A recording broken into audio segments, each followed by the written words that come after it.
अस प्रभु अछत हृदय अविकारी। अविकारी भगवान सबके हृदय में, फिर भी सब रो रहे हैं, उनकी अनुभूति नहीं कर पा रहे ना।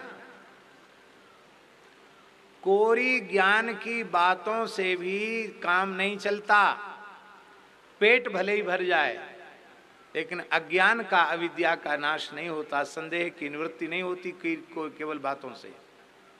एक ज्ञानी जी थे, ब्रह्म ज्ञान से नीचे उतरते ही नहीं थे, केवल ब्रह्म सूत्र, उपनिषद, इनकी चर्चा, बस इतना ही और इससे ज्यादा नहीं। गंगा जी में कभी गोता नहीं लगाते। लोगों ने कहा रे गंगा जी, अरे बोले गंगा यमुना क्या, ये सब प्रकृति है, नदी है, क्या कुछ नहीं, ये गंगा गंगा में नहीं नहाते हम, हमारे घट ही में ज्ञान गंगा है और हृदय में जो ज्ञान गंगा है उसी में हम गोता लगाते हैं। एक कोई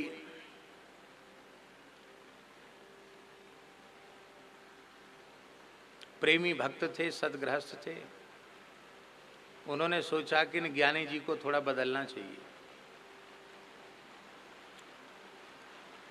बोले ज्ञानी जी,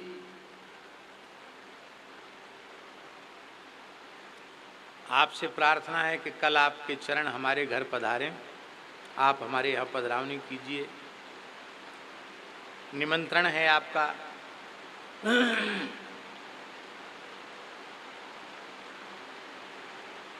और बढ़िया बढ़िया पकवान मिष्ठान आपके लिए पवाएंगे।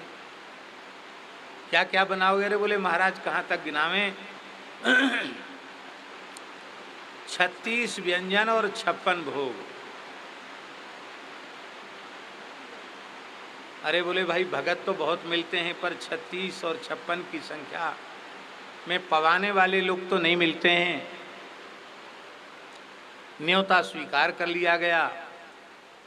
सवेरे से ही लाकर उसने घर में ऊपर के कमरे में बिठा दिया और नीचे कंडा लकड़ी लगा के खूब धुआं कर दिया। बनाया बनाया कुछ नहीं, धुआं के मारे बेचारे ज्ञानी जी परेशान। शाम हो गई, बोले भाई बना नहीं।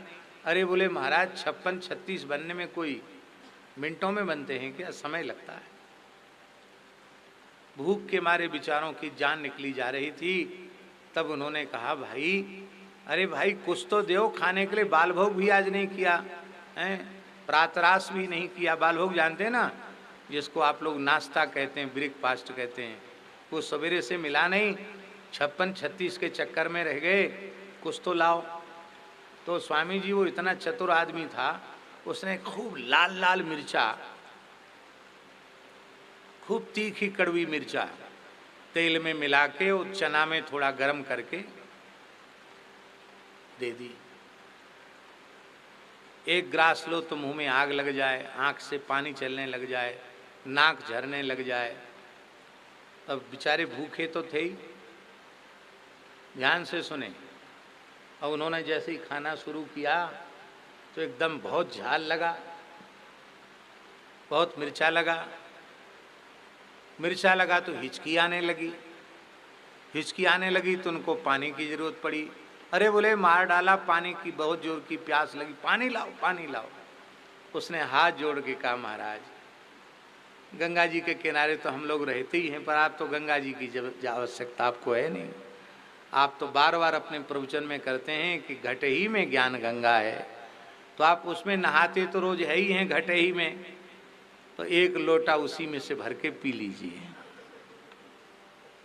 ज्ञान गंगा में से ही एक लोटा भर के पी लीजिए। बोले महाराज वो तो कहने की है, तो केवल बातों के ज्ञान से काम चलता नहीं है। दीपक की चर्चा से अंधकार की निवृत्ति नहीं होती, लड्डू की चर्चा से क्षुधा की निवृत्ति नहीं होती है। अनुभूति युक्त जो ज्ञान है वो है भगवान की प्रत्यक्ष अनुभूति। भगवान विरज हैं, व्यापक हैं, अविनाशी हैं, सर्वांतर्यामी हैं, इस बात पर स्वयं विश्वास होना चाहिए, उसकी अनुभूति होना चाहिए, और अनुभूति के बाद फिर इसका सब में दर्शन करना चाहिए। तब जाकर शोक की निवृत्ति होगी, दुख की निवृत्ति होगी।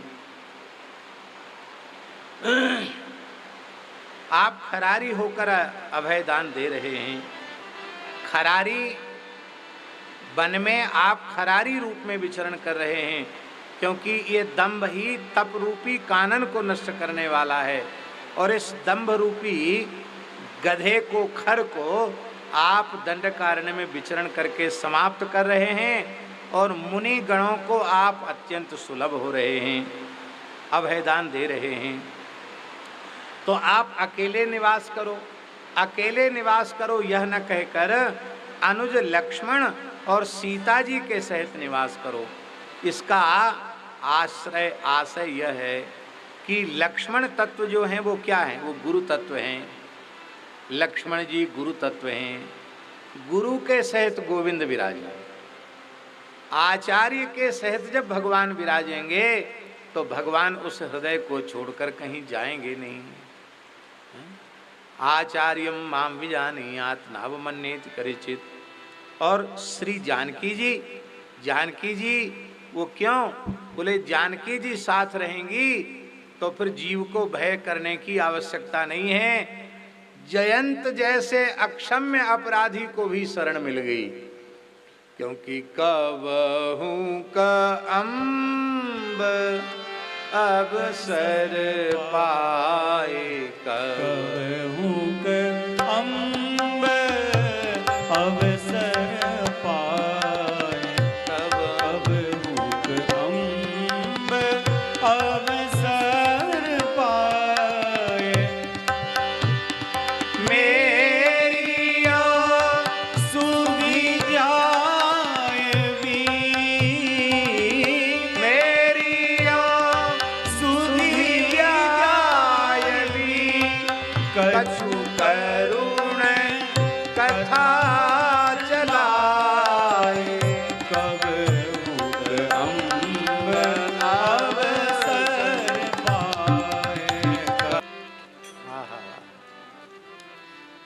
कितनी अद्भुत बात है। इसलिए सुतीक्ष्ण जी महाराज कह रहे हैं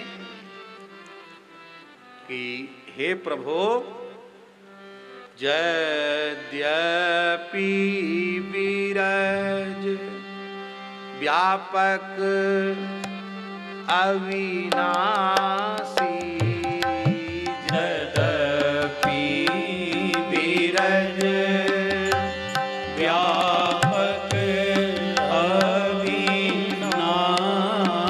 अविनाशी, सबके हृदय निरंतर वासी, सबके हृदय निरंतर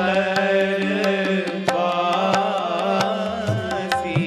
तदपि अनुज श्री सहित खरारी, तदपि अनुज श्री सहित हरारी, बसतो मनसी मम कानन चाही, बसतु मनसि मम कानन चारी। हे नाथ विरज, माने प्रकृति से परे, व्यापक अविनाशी सर्वांतर्यामी रूप में आप सबके घट घट में प्रतिष्ठित हैं, विराजमान हैं। किंतु भगवान, जैसे अभी हम चर्चा कर रहे थे कि अग्नि तत्व जल में, पृथ्वी में, काष्ठ में, लौह में सर्वत्र व्यापक है अग्नि। पर उस व्याप्त अग्नि से न तो भय की निवृत्ति होती है, न शीत की निवृत्ति होती है, न तम की निवृत्ति होती है, न भूख की निवृत्ति होती है। जो वह अग्नि प्रकट हो जाता है तभी यह लाभ उपयुक्त लाभ प्राप्त हो पाते हैं। ऐसे ही व्यापक रूप में परब्रह्म सर्वत्र है, पर भगवान के अनुरागी प्रेमी भक्त जब उन्हें प्रकट कर देते हैं तो उनका लाभ होता है। अच्छा एक बात बताओ, भगवान ने मान लो अवतार न लिया होता तो हम लोग क्या करते? हम लोग क्या करते इसका अर्थ है हम लोगों का आश्रय क्या होता? नाम रूप लीला यही तो भगवान आश्रय है कि नहीं? किसका आश्रय लेते, क्या कहते, क्या सुनते? और भगवत भागवत चर्चा के अभाव में हमारा जीवन कैसा होता है, इसके बारे में बहुत विचार करने की आवश्यकता नहीं है। जो सत्संग से विमुख प्राणी हैं, धर्म से हीन, सदाचार से हीन, कुमार्ग में पड़े हुए, भगवत भागवत चर्चा सत्संग से शून्य जो प्राणी हैं उनका जीवन देख लो, और जो इसमें लगे हुए हैं उनका जीवन देख लो, हमारा जीवन कैसा होता है। हाँ, इसलिए भगवान ने सगुण स्वरूप में प्रकट होकर लीला करके हमारे ऊपर कृपा की है। इसलिए भगवान आप खरारी हैं। खरारी की चर्चा भी हमने की थी कि खर दैत्य है और उस खर दैत्य का वध करने के कारण राम जी का नाम खरारी है। तो अभी खरदूषण त्रसरा का वध नहीं हुआ, पर सुतीक्ष्ण जी महाराज राम जी को खरारी कह रहे हैं। इसके दो भाव अभी हमने बताए थे। एक तो ये कि वो ऋषि हैं, ऋषियों का ज्ञान अबाधित होता है, वे अपनी ऋतंभरा प्रज्ञा से अतीत कल्प में भगवान श्री राम का जो अवतार हो चुका है उसमें जो भगवान ने खर दैत्य का वध किया, भगवान का नाम खरारी पड़ा, ये रहस्य वो जानते हैं। अथवा अभी भगवान खर दैत्य का वध करने वाले हैं, इस चरित्र को भी वे जानते हैं, इसलिए खरारी कहा। अथवा वो कह रहे हैं महाराज ये खर नाम का दुष्ट दैत्य और असुर इतना भयंकर है, ये महात्माओं को शांति से भजन नहीं करने देता, आप इसको समाप्त कर दीजिए। खरारी कहकर मानो उस खर के नाश के लिए भगवान को प्रेरित कर रहे हैं। अथवा ऐसा समझो कि वे कह रहे हैं कि भगवान ये हृदय रूपी चित्रकूट है, हृदय रूपी दंडकारण्य है, और ये शापित बन के जैसा है, कंटका कीर्ण है, और इसमें ऋषि मुनि बेचारे भजन कैसे करें, क्योंकि खर नाम का जो असुर है ये खर और कोई दूसरा नहीं। विनय पत्रिका का उदाहरण देकर दास ने कहा था दंभ खर, दंभ को ही तुलसीदास जी ने खर कहा, और ये तप रूपी कानन को जलाकर भस्म कर देता है दंभ रूपी गधा। ये खर इसको क्यों कहा? गधे की एक प्रकृति होती है, गधे को हरा भरा अच्छा नहीं लगता। वर्षा काल में गधा दुर्बल हो जाता, गर्दभ दुर्बल हो जाते। क्यों? उनको चारों ओर हरियाली दिखाई पड़ती है, उनको लगता है कि अरे हमने क्या चरा, चरा ही नहीं कुछ भी, इतना सब हरा भरा है, बाकी है क्या चरा हमने। और वैशाख मास में वो बड़े प्रसन्न होते हैं, इसलिए गधे का एक नाम है वैशाख नंदन। चरते चरते देखता है अरे आगे तक सब चर दिया हमने, फिर पीछे मुड़ के देखता अरे सब चर लिया हमने, फिर खुशी में हेंचू हेंचू करके नाचने लग जाता है। तो ये तपरूपी कानन इस दंभ रूपी गधे को पसंद नहीं है, और ये दंभ रूपी खर का नाश करने वाले राम जी हैं। क्योंकि राम जी के जीवन में अवतार काल से लेकर उनके साकेत महाप्रयाण तक कहीं भी राम जी के जीवन में दिखावा नहीं है, दंभ नहीं है। यही चर्चा हम कर रहे थे, और इस चर्चा के करते करते पूज्य स्वामी जी कृपा करके पधारे। हम सबका सौभाग्य है कि इस प्रकार के संत पूज्य स्वामी श्री गोपालानंद जी महाराज, अभी 1 वर्ष का आपने दीर्घकालिक अनुष्ठान लिया था। सालरिया गौशाला है, मध्य प्रदेश शासन ने पूज्य श्री पथमेड़ा महाराज को अर्पित किया, और थोड़े ही समय में कितना अद्भुत परिणाम उपस्थित हुआ। हम भी एक रात्रि वहाँ निवास करके आए हैं, बड़ी अद्भुत जगह है। गायों का स्वास्थ्य कितना उत्तम है। वस्तुतः सरकार गो अभयारण्य की घोषणा तो कर सकती है, पर उसको साकार स्वरूप तो संत ही दे सकते हैं। घोषित तो पहले भी था, पहले क्या दशा थी और अब क्या अवस्था है, देख करके बहुत आनंद होता है। और स्वयं तो तन मन प्राण से संपूर्ण शक्ति लगा करके गो सेवा में, गो रक्षा और गो उपासना की चेतना जगाने में आप लगे ही हुए हैं। सबसे बड़े सौभाग्य की बात, अनेक साधक साधिकाएं, इन संतों को भी आपने उसी कार्य में लगा रखा है।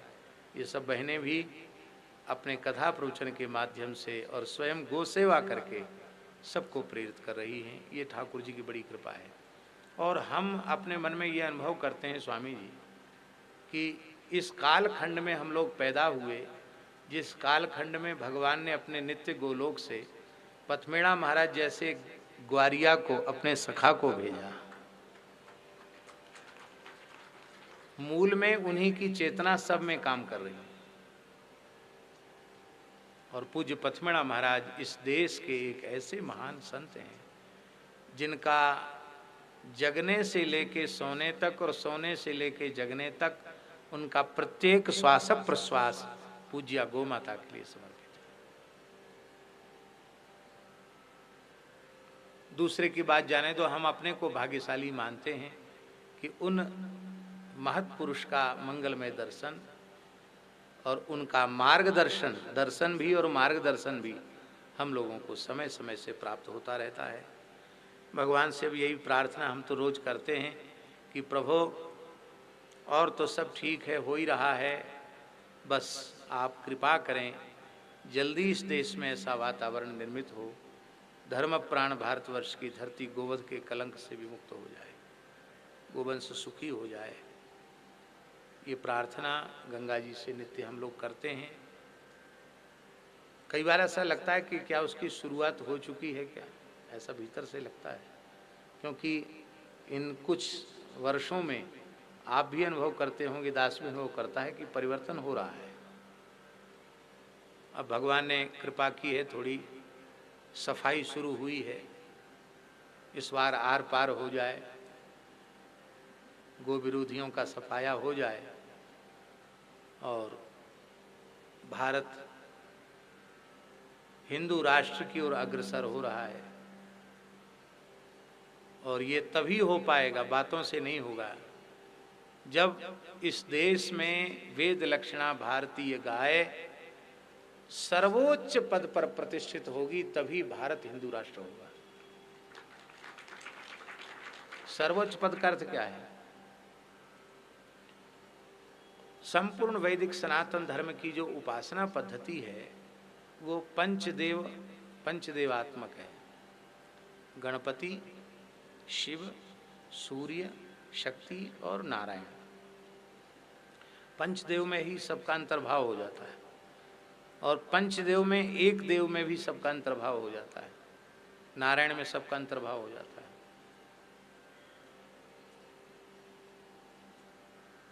पर जब हम भगवान व्यास की वाणी का आश्रय लेकर चिंतन करते हैं तो पंचदेवों की भी आराध्या उपास्या गाय सिद्ध होती है। और पंचदेव को एक भगवान रामकृष्ण नारायण में यदि प्रतिष्ठित कर दें तो भगवान यदि कोई इस ब्रह्मांड में है तो उसका नाम केवल गाय है। ये भगवान की भी भगवान। इस रूप में जब तक इस देश में गाय प्रतिष्ठित नहीं होगी तब तक बातों से भले ही हिंदू राष्ट्र बन जाए, यथार्थ में हिंदू राष्ट्र नहीं बनेगा। भगवान से प्रार्थना है। हाँ, तो वो कह रहे हैं कि खरारी बसतु हृदय मम कानन चारी, बसतु मनसि मम कानन चारी। हे भगवान, आप सगुण रूप में श्री लक्ष्मण जी के सहित और श्री जानकी जी के सहित मेरे हृदय में निवास करें, क्योंकि मेरा हृदय ही दंडकारण्य है और आप श्री जानकी जी लक्ष्मण जी के सहित अपने चरण स्पर्श से इस वन को शाप मुक्त करेंगे। और जब ये शाप मुक्त हो जाएगा तो यह हृदय रूपी चित्रकूट ही आपका सुख विलास बन जाएगा। चित्रकूट की क्या विशेषता है? सीताशरण जी, चित्रकूट की विशेषता क्या है? चित्रकूट सब दिन बसत, चित्रकूट सब दिन बसत, प्रभु श्री अनुज समेत, राम नाम जप जाप कहीं, तुलसी अभिमत देत। सब दिन बसत माने केवल वनवास काल में बसत नहीं, केवल त्रेता में बसत नहीं, सतयुग में भी बसत, त्रेता में भी बसत, द्वापर में भी बसत, इस कराल कलिकाल में भी बसत, प्रभु सिय अनुज समेत। आज भी निवास कर रहे हैं श्री किशोरी जी और लखनलाल जी के से चित्रकूट में सरकार। बोले अनुभव तो होता नहीं, बोले होगा। राम नाम जप जाप कहीं, तुलसी अभिमत देत। आप राम नाम का जप करो चित्रकूट में रहकर निष्काम भाव से, आपको अनुभूति हो जाएगी।